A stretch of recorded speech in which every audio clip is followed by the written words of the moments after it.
भावनाएं इंसान के लिए वरदान भी है और अभिशाप भी। कभी यह आपको लोगों से जुड़ने की सहूलियत देता है तो कभी यह आपको आहत करता है। जब भी आप किसी बड़ी तकलीफ से गुजर रहे होते हैं तो अक्सर लोग आपको यह कहकर तसल्ली देते हैं कि जख्म कितना भी गहरा हो, वक्त इसे भर ही देता है। लोग ऐसा कहते तो हैं, लेकिन सवाल यह है कि क्या वाकई में वक्त या समय सभी घावों को भर देता है? क्या वक्त वाकई में इतना शक्तिशाली है कि वह हमारी भावनाओं की टीस को खत्म कर देता है? आइए मिलकर जानते हैं। दर्शकों, जय श्री कृष्णा। स्वागत है आपका एक बार पुनः हमारे चैनल पर। आगे बढ़ने से पहले आपसे निवेदन है, चैनल पर नए हैं तो कृपया चैनल को सब्सक्राइब अवश्य करें। आइए आरंभ करते हैं। जख्म भरने के लिए केवल समय काफी नहीं। इन सवालों का सही कोई जवाब नहीं, क्योंकि इससे जुड़े लोगों के अलग अलग अनुभव हैं और इससे निपटने के भी लोगों के अलग अलग तरीके हैं। उदाहरण के तौर पर, जब हमें कोई गहरा सदमा लगता है तो हम सोचते हैं कि जैसे जैसे वक्त गुजरता जाएगा हम इसे भूलते जाएंगे। वक्त के साथ हम उन भावनाओं को कहीं नीचे दबा देते हैं और अपनी रोजमर्रा की जिंदगी में व्यस्त हो जाते हैं। धीरे धीरे हम उस घटना को भी भुला देते हैं और उस तकलीफ को भी। हमें लगता है कि सब ठीक हो रहा है और हम आगे बढ़ रहे हैं, लेकिन अचानक से एक दिन उसी तकलीफ से मिलता जुलता कोई हादसा या सच जब हमारे सामने आता है तो वो तकलीफ जिससे हम सोच रहे थे कि हमने पीछा छुड़ा लिया, वो सामने आ जाता है। इस उदाहरण से एक ही बात समझ आती है, और वह ये कि किसी भी जख्म को भरने के लिए केवल समय काफी नहीं होता। भावनाएं बहुत जटिल होती हैं।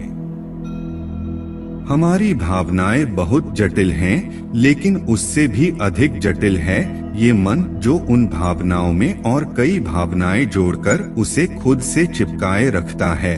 और उससे भी जटिल है ये दिमाग, जो उन तकलीफों को याद रखता है, उन्हें भूलने नहीं देता। जब भी हम किसी से आहत होते हैं तो हो सकता है कि हम तभी केवल गुस्सा हो, लेकिन मन और दिमाग उस घटना को खींचता चला जाता है, जिससे गुस्सा के साथ दुख, दर्द, मायूसी और कभी कभी ग्लानि और पछतावे तक की भावना जुड़ जाती है। ये सारी चीजें मिलकर बीभत्स हो जाती हैं और फिर उस हादसे से या ट्रॉमा से निकलना और मुश्किल हो जाता है।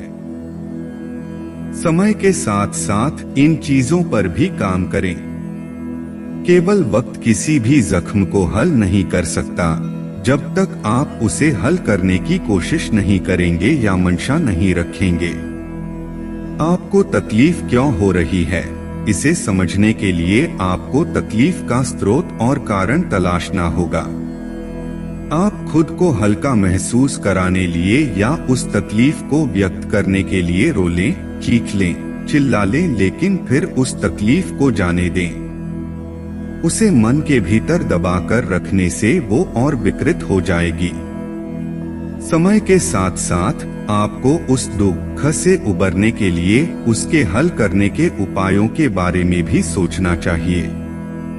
किसी जख्म को अगर आप खुला छोड़ देते हैं तो वह कैसे संक्रमित होकर और बुरा बन जाता है।